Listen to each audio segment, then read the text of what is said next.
Welcome to Write the Damn Book Already. I'm Elizabeth Lyons, and I teach you how to write and publish powerful, thought-provoking nonfiction and memoir without overcomplicating it, overthinking it, or having to go off into no man's land for 3 months. Listen in each week to learn more and get your hands on all my great free book writing resources at elizabethlyons.com. Hello, and welcome back. I was so excited about the next interview, as I am about them all, but one of the main reasons that I was so thrilled to interview Annabel Monaghan about her book, Nora Goes Off Script, which I finished, honestly, I think in record time, was that I have become so reinterested in fiction lately. And another author who I just had on the podcast yesterday, so it has not even been edited yet, is Joanna Rakoff, who wrote My Salinger Year, which is not fiction, it was memoir. However, I told Joanna, I'm kind of single-handedly crediting you with my reinvigoration with fiction. Because in reading My Salinger Year, which again, I'll talk more about in that episode, I remembered how much I love getting lost in stories. So even though it's memoir, it very much reads like fiction. It could be fiction. It's an incredible book. If you haven't heard of it or gotten your hands on it, go forth.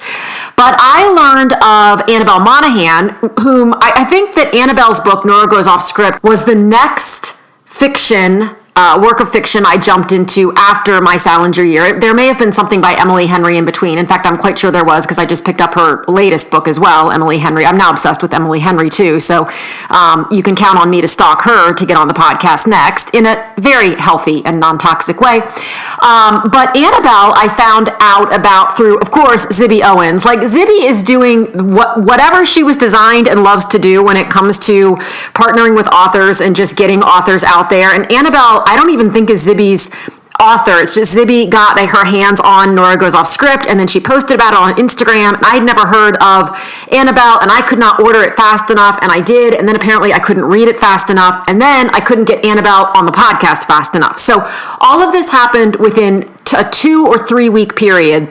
And if you haven't heard the episode yet with Zibby Owens, I believe it's episode 9. I highly, highly encourage you to have a listen. We talked all about Zibby's journey in the publishing world. I promise it is not at all what we all assume that one's journey is. We talked about her imprint, Zibby Books, etc. It was a fantastic episode. So if you haven't had a chance, go backward to episode, again, I believe it's 9, and have a listen. But this chat with Annabel was so fun because she talked so openly about her own journey with writing, her process with writing fiction, which I was so I'm always happy to hear what people's process is. I don't ever believe with anything that there's the way, like the one and only way. There's just a way. And if that way works for you, then it becomes the way for you for as long as it works for you. But it was so wonderful for me to hear Annabel's way when it comes to writing fiction. I don't know if I've mentioned this or not yet on the podcast, but I am working on my first novel right now. I've been working on it, I'd say it's really a long time if we think about how long I've been thinking about it, but I'm working on 2 books consecutively. One is this novel, and the other is about how to write a book. So I wrote and published 5 books before I wrote a book about how to actually write a book. And that one I'm hoping will be out by November. So without further ado, I give you my really fun interview with the amazing Annabel Monaghan. I loved this book.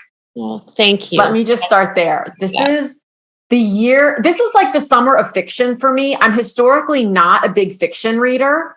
I don't know why. I just read a lot of like nonfiction and growth. Personal development is kind of my jam. But I had seen this, Zibby Owens had posted about it one night on Instagram. And I think she said something to the effect of, I can't put it down, it's 2 a.m. or something. And so I immediately ordered it. Oh. And she was on the podcast last week. And I said to her, I was like, I simultaneously love and I don't like the word hate, but like strongly dislike you because you introduced me to Annabel Monaghan and Nora Goes Off Script. And I lost 2 days. This is my favorite thing about Zibby. God bless her. I mean, she is the most generous person. I know. And I feel like every chance she gets to be in front of a camera, she's saying something about my book. Like, it's just the nicest thing in the world. Well, and one of the things too is when she and I were talking last week, she was talking about how it's so important for authors to be seen, and you see her living that out. Yeah. So I love it so much when people say what their mission is or what their why is, and you know it to be true because you see them doing it. Yeah, no, she puts her money where her mouth is, and really like shines the light on everybody else when she herself is getting so much attention. It's like a beautiful sort of role model for the way to live. Very nice. Ooh, what a compliment! Well, what a compliment. Yeah, she deserves it. She's remarkable. I love her. So, well, I'm curious because this is technically your fourth book, right? Fourth published book. Yes. So I'm so curious about your journey through all of this, because you started back in 2007 with Click. Yep. Which was... You're the only one who remembers that book. You must really, like, you have the C scrolls for archive. Hey, that's really why I want to chat with you. I mean, this book, Nora Goes Off Script, is remarkable. And I want it on every woman's bedside, beach bag, the whole thing, because it's just such a fun read that you get I got so lost in the story. You have such great character development. You have such great, I always do this thing that people won't be able to see, but it's like when I talk about the hero's journey, you have such great plot development, which I totally want to chat with you about. Wow. And removing this book, what I love to talk to authors about is where it came from. Because people will say, oh, was it overnight? Did you just decide one day to write Nora Goes Off Script and then you wrote it overnight? Yeah. And the next day, HarperCollins called, whoever. And so it's funny to me that you say you're the only one who remembers Click. So talk to me about it all. Yeah, no, so that's where I started. So frankly, I was 37 years old. So that was my first book. And it was the first thing I'd ever written to be published. So I was a late starter. And I had no intention of writing a book, but I was talking with my friend Elizabeth Wolfe, who is a more motivated and directed person than I am. And we were talking about positive thinking and how when you think more positively, like everything kind of looks better and things turn out better. And I think I said, don't you wish you knew that when you were 15? And she said, we should write a book for teenagers about this. And I'm like, whatever, goodbye. And she brought it up every time I saw her until we actually sat down and started to write a book together. And I never would have written that book if it hadn't been for her, let's do this. And I can't do this. And that was a wonderful experience. It was published by Simon & Schuster. It didn't do very well. But it was, an entree into doing this. And I had always wanted to write fiction. So because of Click, I had an agent. So I just started writing a young adult book called A Girl Named Digit. So that was how I sort of went into fiction. Okay. So what I'm curious, you do Click, by your words, it quote, didn't do that well. No. And you weren't even looking to write a book. So then what gave you this? Now I think I might actually want to write fiction for young, You know what? I skipped 37 years. I always wanted to be a writer. So like from the time I was 10, I wanted to be a writer. And it was the only thing that I ever felt like I had any capacity for or that I could do. And I felt really joyful doing it. So, and I was an English major in college. I picked my university for its writing program. I mean, this did not come out of nowhere.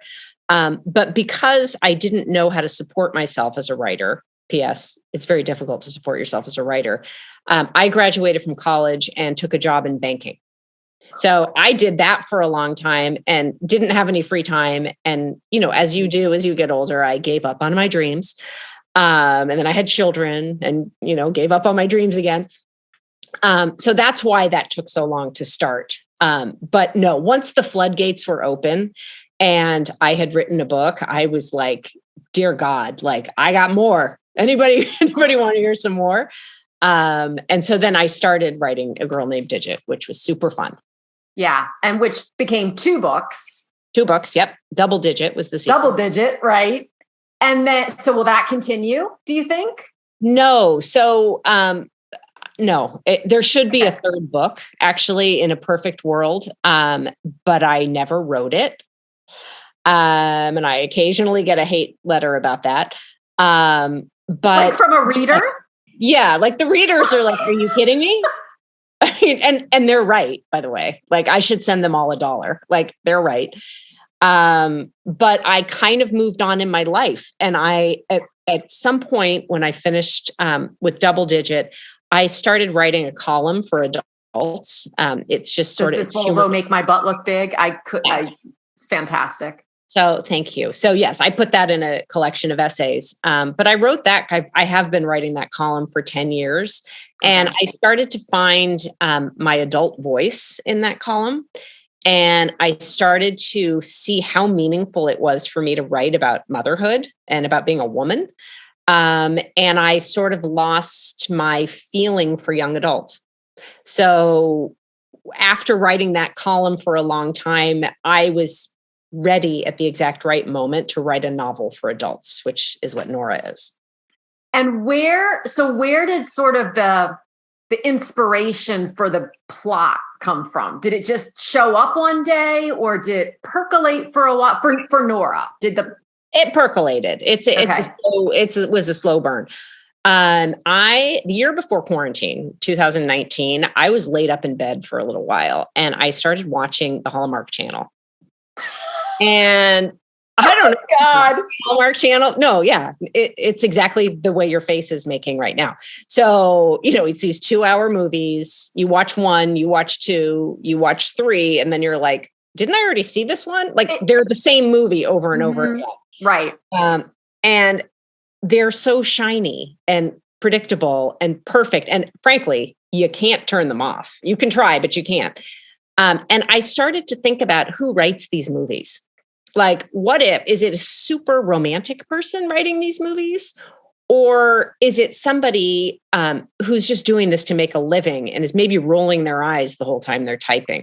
So that's how I thought of Nora as a character who, in the book, as you know, she is a person who's been supporting her deadbeat husband and her children for 2 years or 10 years by writing these movies, but she's never been in love.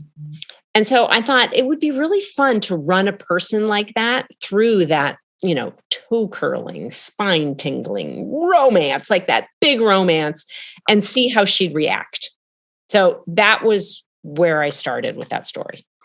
So, all right, full disclosure, I've been writing nonfiction. That's all I've ever written. And I just dove into working on my first novel. And okay. Wow. Okay.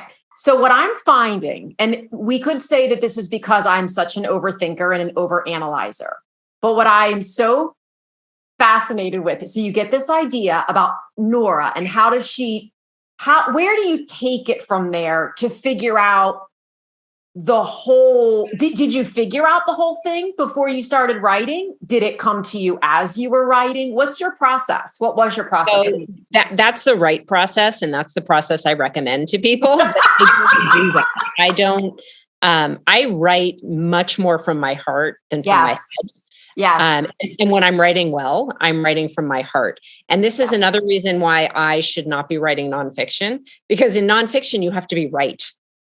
And in fiction, I love how you don't have to be right. It just has to feel right. Wait, what do you mean you have to be right? What do you mean by that? I'm writing a book about, traveling through the Tetons. Like I got to get the facts right in nonfiction. But in fiction, it's like there's a million different ways to go. So my process, to the extent I love to think I have a process, I don't. But to the extent I have a process, it is putting on the skin of the person who is going through the story, feeling how she feels in each chapter, and then getting to the next chapter and really imagining how that might feel. you're a person who's been abandoned in the past. You have guarded your heart. You have a lot of responsibilities. You cut loose and open yourself up to this thing. What's it going to feel like? Mm-hmm. And for me, that involves a lot of rereading prior chapters so that I don't come in, I go to the supermarket, open my laptop and start typing. I'm not heartbroken yet. I've got to break my own heart so I can get to the next chapter. Which is why, and this is like the only thing I know about writing, I cannot write for 20 minutes at a time. I need to write for 4 hours if I'm going to write. Okay. I need to go all the way in, and I need to be crying or laughing or having the experience while I'm writing. I can't come in cold to fiction because it will come across cold. What an interesting perspective, because when it comes to nonfiction, I suggest 20 or 30 minutes all the time. And now I'm putting this together in an interesting way, because you can be quote unquote cold if you're just writing the facts of like, this was my process, or this is my process. This is how I guide people through this particular challenge in life. But when it's fiction, it's almost like method acting. Not that I've done that, but from what I understand, you kind of have to take on that character. That's how I feel. And I'm telling you, this is how to write fiction. No. And I really appreciate your perspective, because I think that everyone does have a different approach, and it's normal to want to say like, this is my process, or that, but that's why we say we have pantsers and plotters, and because people do things in very different ways. So and I wonder if you're writing a thriller, frankly, if you're like, okay, and then the next thing, they're going to go into the tunnel and they're going to find the gold, and they're going to like, I could understand how you could write that maybe in shorter spurts. But if you're following the emotional journey of a love story or of a family or a child's evolution through tragedy, I feel for me, it's like your heart has to stay connected the whole time. Yeah. And I think that if yours doesn't, the readers won't either. I believe that. If you're, like you said, if you're more cold and sterile and you're just kind of taking someone through the motions, which I think is actually true about nonfiction to a degree as well, especially if it's more memoir based. Mm-hmm. If you're staying up here, and I'm using visuals here, but like if you're staying at the 30,000 foot level, then your reader's only ever going to feel you at the 30,000 foot level. They're not going to feel. And in reading Nora Goes Off Script, I mean, you took me into. So I don't know if you've ever felt those things yourself, but you did a great job of feeling them because that's why I couldn't. And I told Zibby, because we were talking about chapter length. Mm-hmm. Like your chapter length was so great. And I also got frustrated with you because I was like, damn it, Annabel. It's like, it's just one more. It was like the Netflix Are the chapters short? Are my chapters short? They're not too short, but they're also not, sometimes. Okay. So sometimes when you're reading a book, and you think just one more chapter. Now, I will go look how long that chapter is. And if it's 40 pages, I'll pick this up tomorrow. So yours were a length that I thought, okay, I'll just get through this one. And before I knew it, I was 75% of the way through the book, and I was 3.5 hours. I mean, I sat down thinking I'm going to read one chapter. Right. Oh, wow. Okay. That's so interesting. It was like a Netflix binge. I think. Yeah. In fact, I said to somebody, because I'm a notorious Netflix, Hulu, if it's a subscription service, I'm a binger, like eight episodes in a row. And I said to somebody, this is my new Netflix binge, this book. Wow. Yeah. That's the highest level. That is a compliment. I was like, I might be cured, because I was starting to wonder if I had some sort of an issue with Netflix. Well, I might be the right person for the modern attention span because I always write short. And the first draft of this book was like 100 pages. And I was like, I'm done. That's all I got. Done. And my friends told me that that's not a book. That's 100 pages. It's not a book. And then, of course, I went back and filled in all the things. But I like to move through things. Probably, I have to slow myself down when I'm writing because I like to get in and out of a scene quickly. And sometimes it really makes sense to sit in the scene for a while. And you have to know when to make that decision, I guess.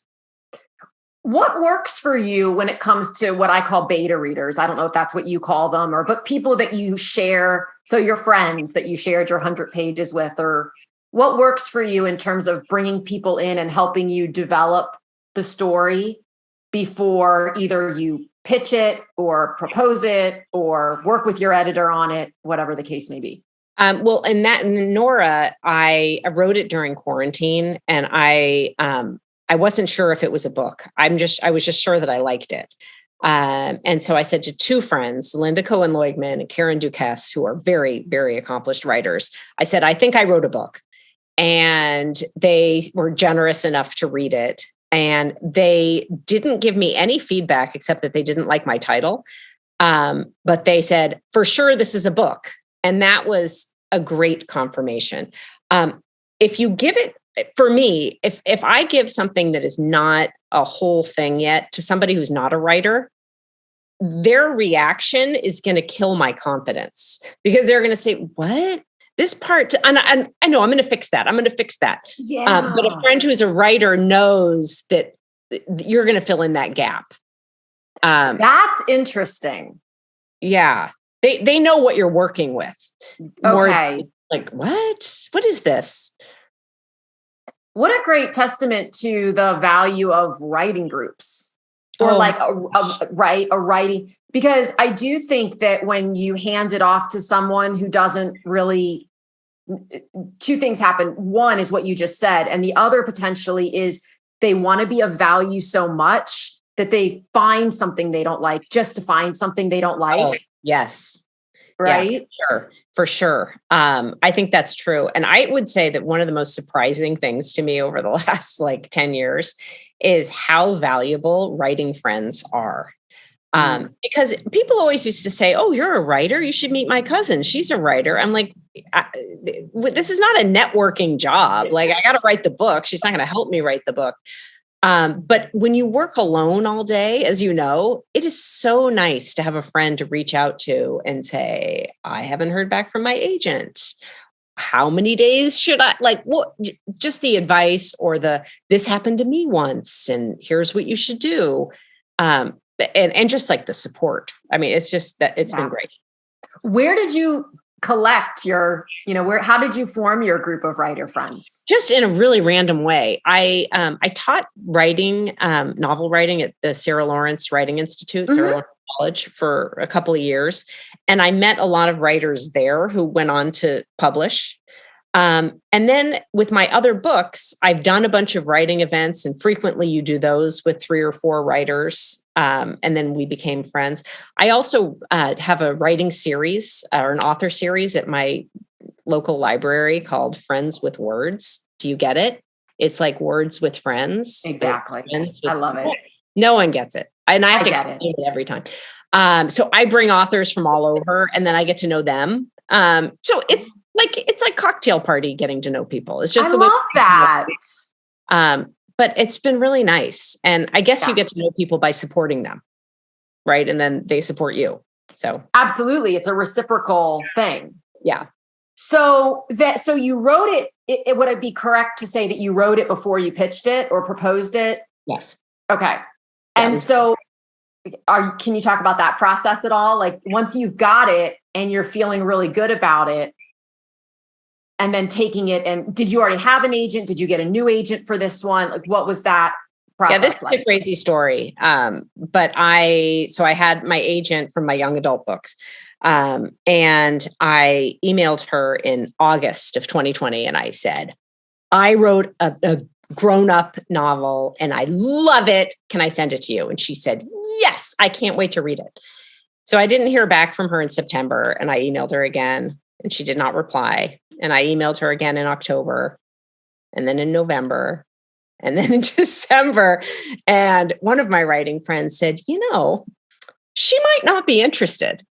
And so I said, I just love this book. So I guess I need a new agent. So I emailed her and I said, last chance. Did you read it? She did not reply. So I went and got a new agent.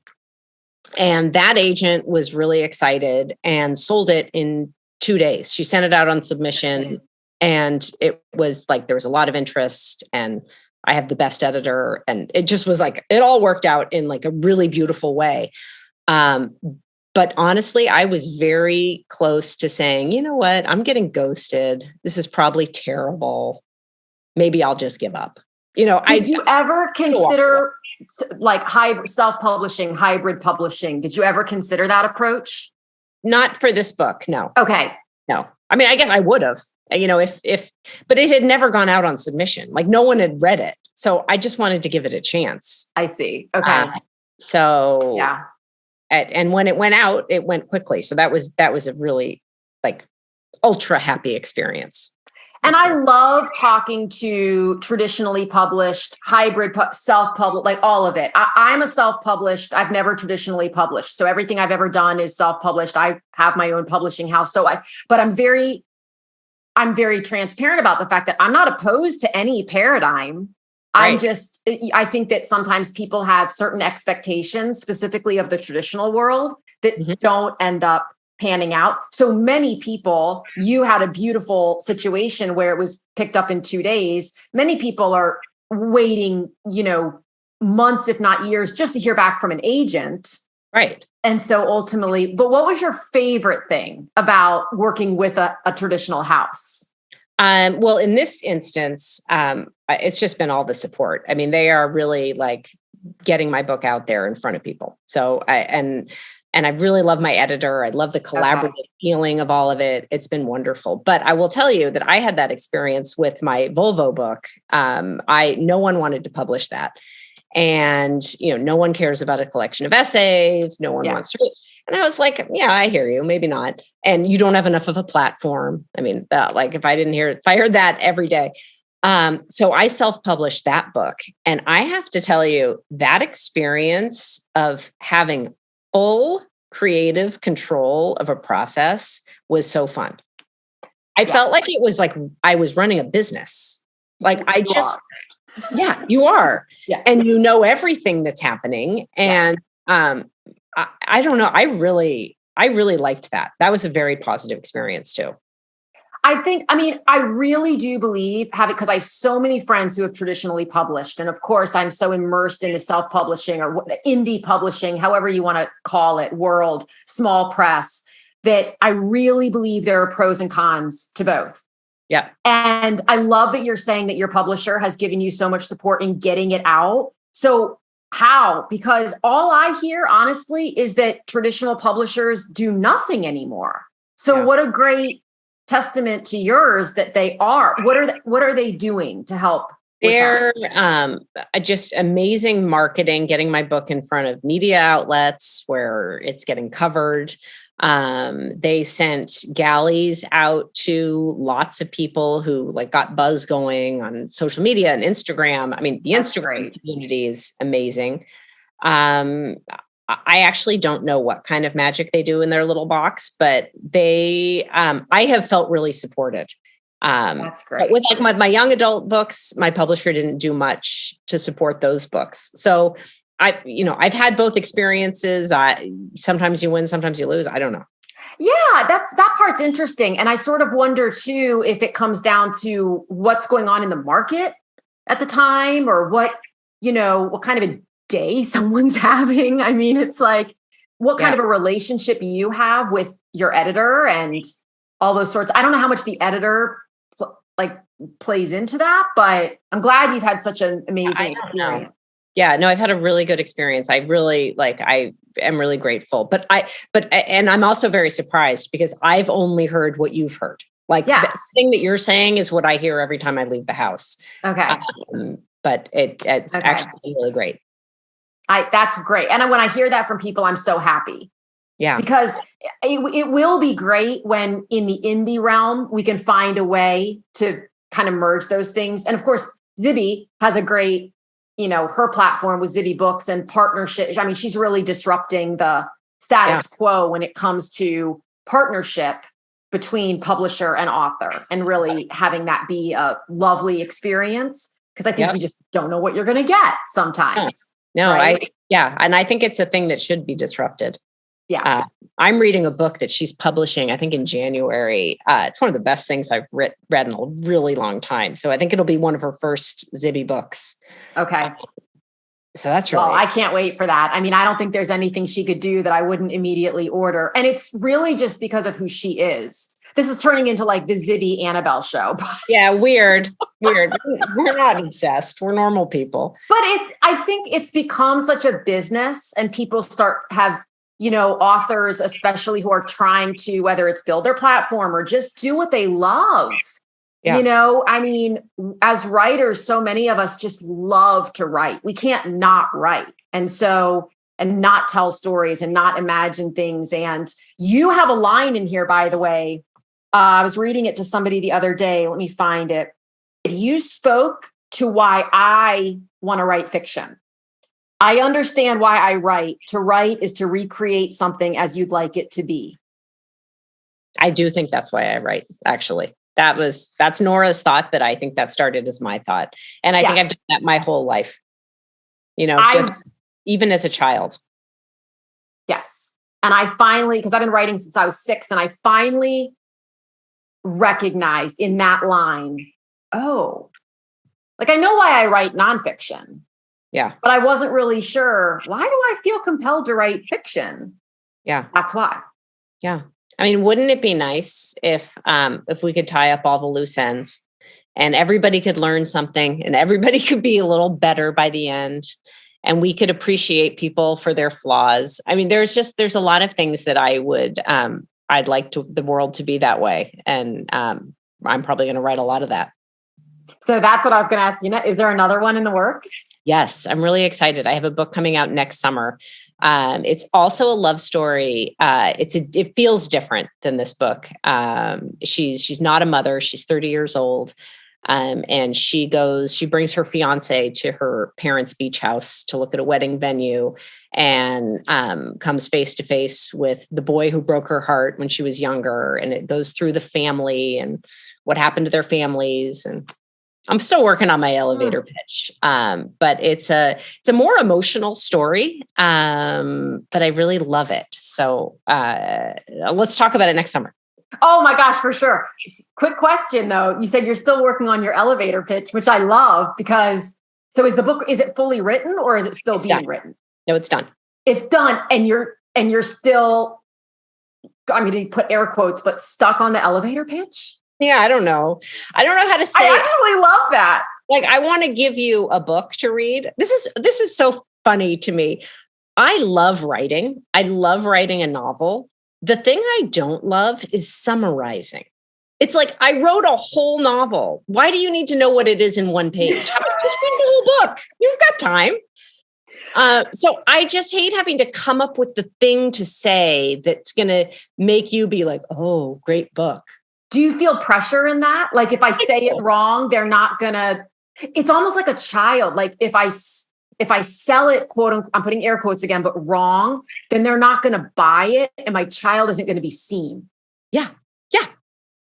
Yeah. So I don't know. It's just a book. And then I don't want to like hype it too much, because then I don't know.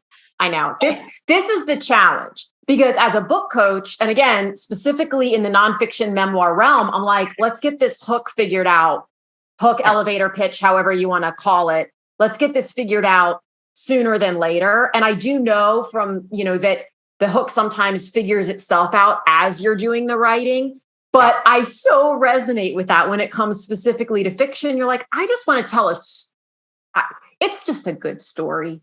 Yeah. It's fun. I'm also a terrible salesperson. Like I could never write the jacket flap. I could never be like, in this zippy rom-com. Like I don't think zippy rom-com. I don't think. Do you see how bad I am at this? No.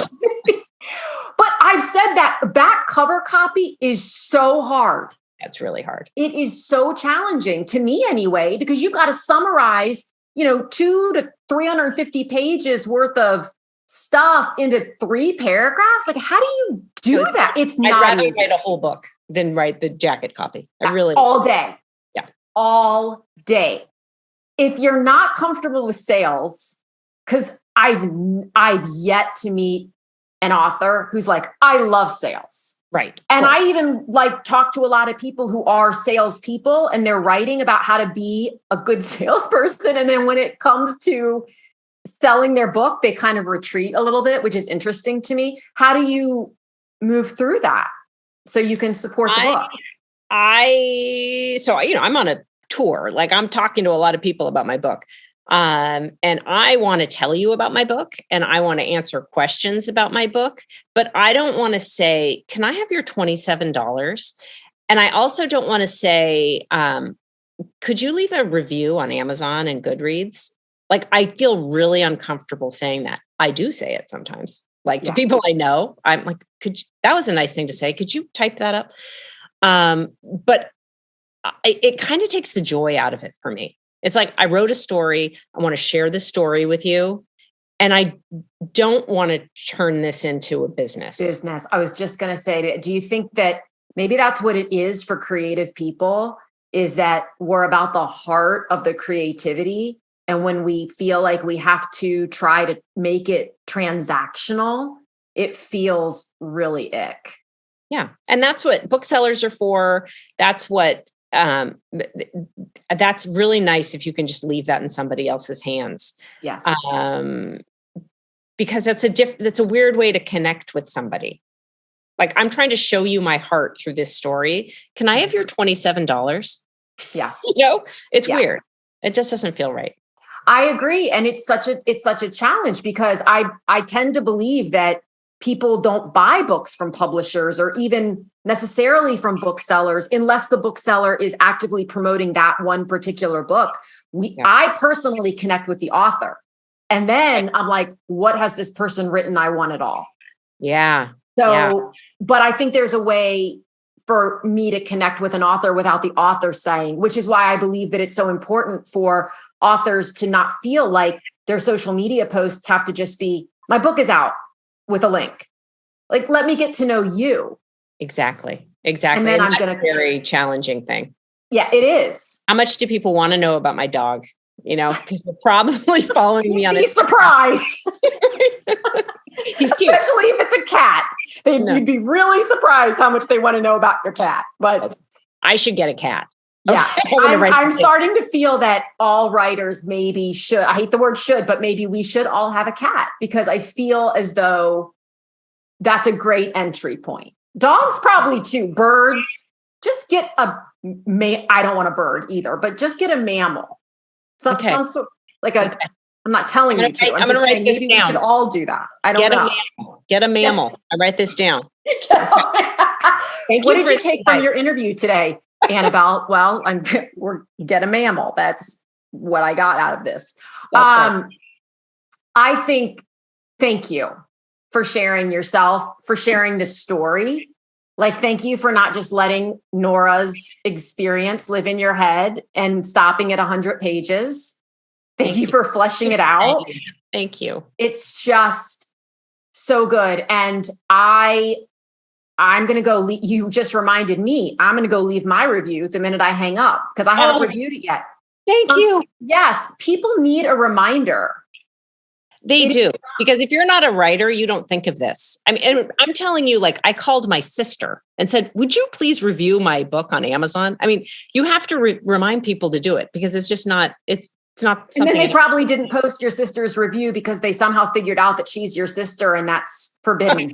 Probably. That's what we joke all the time about the review parameters. It makes zero sense. Wow. I went one day from, I had an author go one day from 92 reviews to 86. She's like, what's happening? Because they were being pulled because the back end system was noticing. The explanation she received was that the back end system was noticing that some of the reviewers were her Facebook friends and that it's not appropriate. It's very fascinating. And that's Amazon? Mm-hmm. God, I'm surprised they care. Like, what I think what had happened, my understanding was that many years ago, people were gaming the system so much. So authors were having launch parties, and in order to get in the proverbial door, they were standing there with an iPad and saying, hey, before as you're coming in, can you click 5 stars? And these were people who had neither bought the book nor read the book, nor, and so Amazon started to kind of get wind that some people were doing that. And I think it kind of went a little, a little is an understatement, but too far to the other end, to where, you have to have spent $50 on Amazon in order to leave a review. You have to log in from the exact same email address that you purchased the book or product to leave a review. You cannot be shown to be related to, friends with the author. If the author shares the link to the book from their IP address, then Amazon can see that.